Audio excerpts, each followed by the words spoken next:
Salut à tous, c'est Enisno. Aujourd'hui dans cette nouvelle vidéo, on se retrouve pour le test du smartphone Android Elephone C1X dont voici la boîte.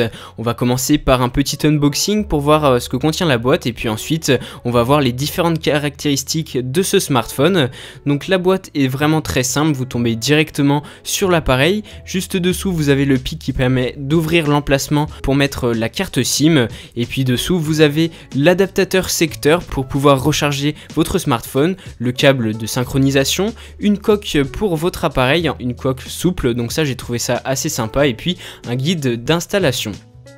Voilà l'appareil, donc là il y a les films plastiques qui sont posés dessus. C'est un appareil de 5,5 pouces et puis j'ai choisi le coloris noir, ça ressemble un petit peu au coloris noir mat de l'iPhone 7.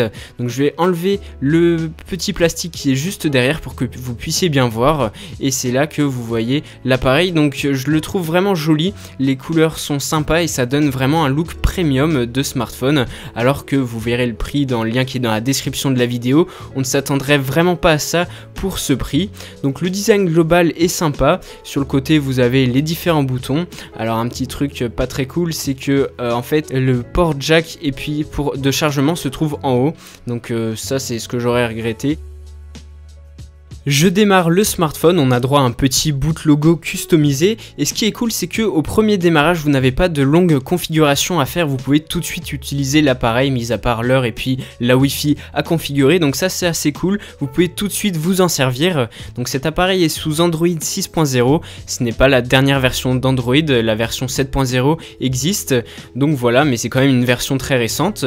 Ensuite, ce qui est assez bien avec cet appareil, c'est que vous avez droit à un capteur d'empreinte au dos, donc vous allez pouvoir verrouiller et déverrouiller votre appareil avec votre empreinte digitale, et on ne s'attendrait pas à ça avec un smartphone de ce prix. Donc je configure assez rapidement, faut s'habituer à y comprendre où est-ce qu'il faut placer son doigt exactement sur le capteur, et ensuite vous pouvez le déverrouiller instantanément avec, il n'y a pas besoin d'appuyer sur un bouton en plus de poser son doigt sur le capteur, et puis c'est assez rapide.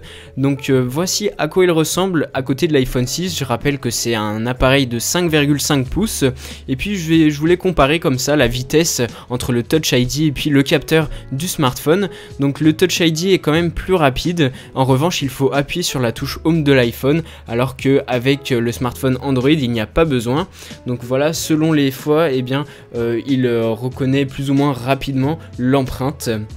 Il faut savoir que ce smartphone propose un double emplacement de carte SIM si vous avez plusieurs abonnements à gérer.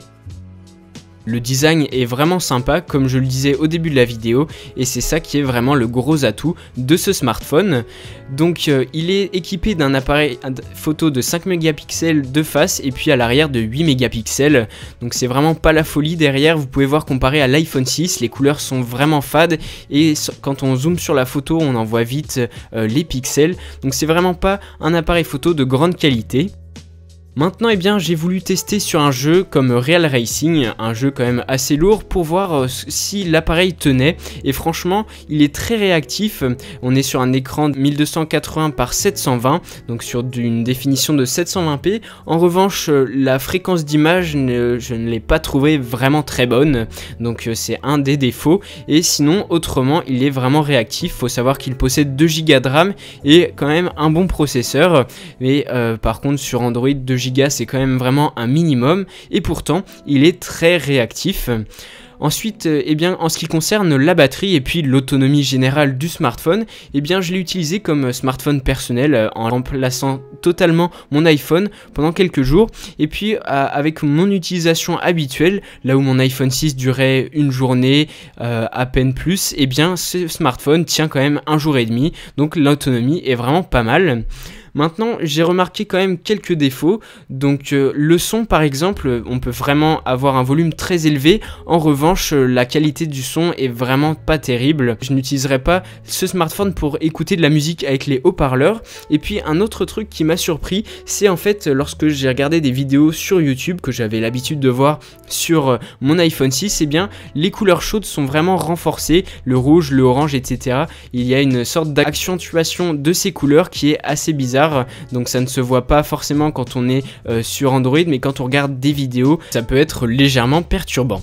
Maintenant, globalement, ce smartphone a vraiment un très beau design, un design premium, alors qu'il coûte dans les alentours de 100 €. Donc c'est vraiment son gros avantage si vous ne voulez pas mettre cher dans un smartphone. Vous avez un très beau smartphone avec un capteur d'empreinte digitale qui est très réactif, et pourtant, c'est vraiment un smartphone d'entrée de gamme. C'est tout pour cette vidéo. Si elle vous a plu, n'hésitez pas à mettre un petit pouce bleu et à vous abonner à ma chaîne pour plus de tutoriels et tests high-tech. Et moi je vous dis à très bientôt pour une prochaine vidéo.